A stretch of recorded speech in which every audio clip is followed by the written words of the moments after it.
Taxonomy is the field of science that describes names and classifies organisms into groups. It's a hierarchical system, or like a nested system, where each level is more or less closely related and also generally bigger or smaller. And we'll see how that works in a second. The groups within the levels are called taxons. So we're going to, in this chapter and in evolution, we oftentimes will use the terms group, taxon, and another word we'll talk about later, clade, sort of interchangeably. The field of taxonomy is actually a relatively old field. Scientists have been trying to name organisms for 300 years at least. And so as our understanding of organisms has changed, the naming and the way we group them has changed too. And so the goal today in modern taxonomy is to try and group organisms into these taxonomic groups based on their evolutionary relationships. But this is always a hypothesis, right? So we're saying we think these two organisms are more closely related, so we're going to put them in a group together. But as we have new technology and new information, we realize that maybe our groupings aren't the best, and we go back and change them. So that's why you see a lot of changes in the grouping and naming of organisms. And in fact, when you look at new editions of textbooks, that's oftentimes one of the biggest differences is how they have grouped organisms into the different taxonomic groups.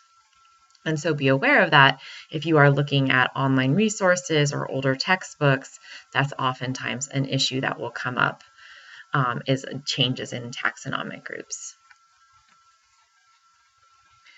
So the taxonomic groups, again, are broken into these different levels, and sort of the generic names for them are listed here. So the domain is the biggest taxonomic group. Some of the domains are broken into supergroups, and then kingdoms, and then below that is phylum, class, order, family, genus, species.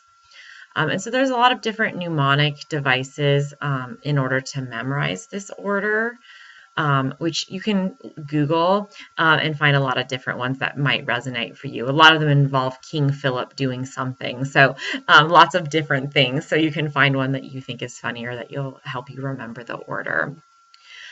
The figure here is kind of illustrating how the taxonomic groups tend to get progressively smaller. So a domain is the biggest, and down at the smallest level, the species, we're generally trying to get to individual organisms there, an individual type of organism.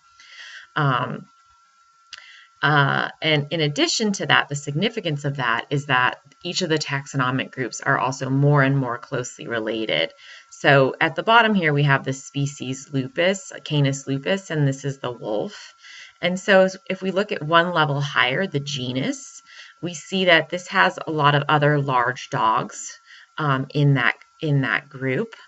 And then family Canidae is a little bit larger. It includes more of the wild dogs that are maybe a little less closely related to the wolf. And then we go a little bit higher and we have order Carnivora. And so now we're getting into an even larger group. Now it's the dogs, now it's the large cats and bears fitting into this category. So they're still relatives, but less closely related. The next one here is Mammalia. And so now we've got the wolves, the big cats. We also have squirrels and rabbits and humans. So they're still relatives, but not as closely related. And again, the next one here is phylum Chordata. So now we're talking about organisms that generally have a backbone. So starting to include now not just the mammals, but also birds and fish. So again, starting to be less and less related, but still sharing the trait of Chordata. Again, one level higher is Animalia. So now all animals are lumped in here. So they're different from other organisms, so they're relatives, but they're not as closely related. Supergroup Opisthoconta is now including fungi. So again, we're opening up the group a little more. They're still relatives, but they're less and less closely related. And then the very top here is domain Eukarya. So Eukarya are all relatives of each other, but they're less closely related than these other taxonomic groups. And so that's the way these taxonomic groups ideally work, is they reflect evolutionary history. We'll focus for a second on genus and species here, because genus and species is how we name organisms or give organisms their scientific name. So by convention, we use something called binomial nomenclature. Binomial just means two names, right? So they actually are going to have two parts to their names. And so the scientific name is always the genus and species name. And so the genus is always capitalized. So there's always a capital there, and the species is not capitalized. So no capitalization. And then the whole thing is, if you're typing, it's italicized. When you're handwriting, like I'm doing right here, you underline. And so there's the example Canis lupus here. So notice, because it's typed, it's in italics. We have our capital letter and our lowercase letter.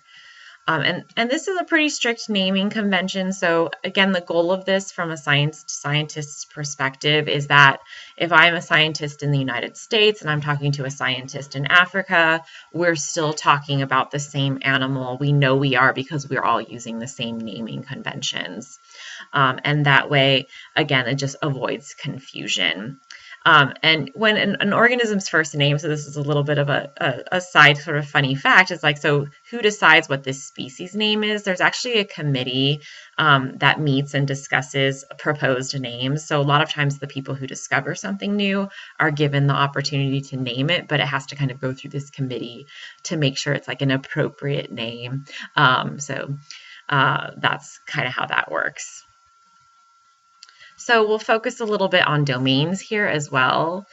So a lot of the topics in this semester of this class is about the different groups of organisms. And so we'll spend time exploring all of these different taxonomic groups. But today I'll just briefly introduce the domains. And then again, as I mentioned, you'll go into more detail about these organisms later on. The domain is the highest level again. So it's the first division of organisms. So if you think of, all living things, and then it is split into the three domains.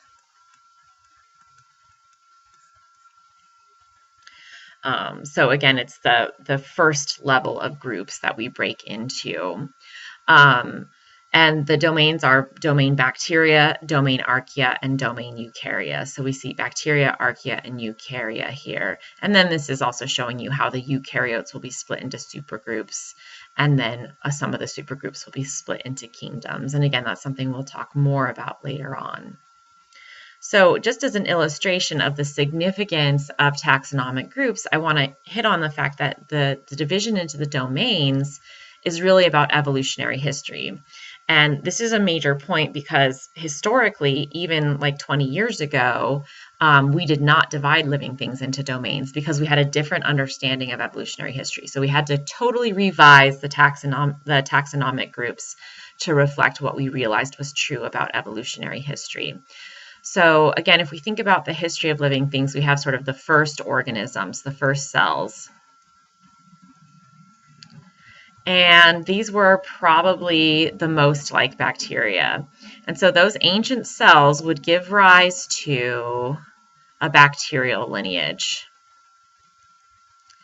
that would also split into an archaeal lineage. So the split between domain bacteria and domain archaea is a really ancient one. And then the archaeal lineage would eventually split into modern archaea and modern eukarya. So this diagram, this part here is reflecting the organisms we have today.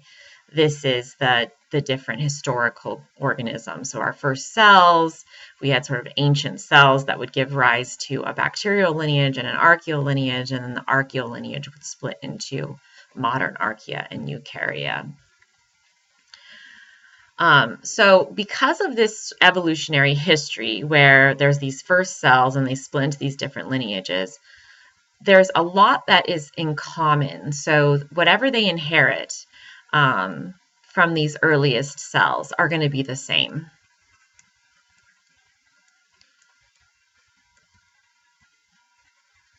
And those traits will be passed on to bacteria, archaea, and eukarya. And while there'll be a lot of differences later on in the evolutionary history of bacteria, archaea, and eukarya, there's still some fundamental traits that come from this ancient ancestor.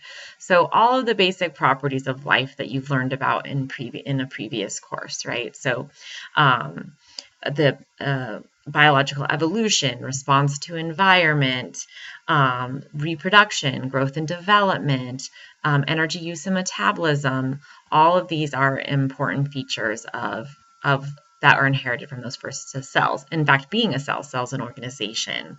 So in addition to those basic properties of life, DNA is all the genetic material for all of these organisms. We use the same genetic code. So remember, that's things like the amino acid sequence AUG coding for the mRNA sequence AUG coding for the amino acid methionine. The whole ability of the mRNA to be used to make proteins, so the process of translation, tRNAs and ribosomes to make proteins, again, that's part of translation. That's all present in these first cells and inherited by everybody else. The presence of a plasma membrane, glycolysis, the breaking down sugar for energy, all of these things probably derive from these earliest cells and are passed on to all of the domains. And then, of course, as I mentioned, there's lots of differences as well. Those have happened since these split points in evolutionary history.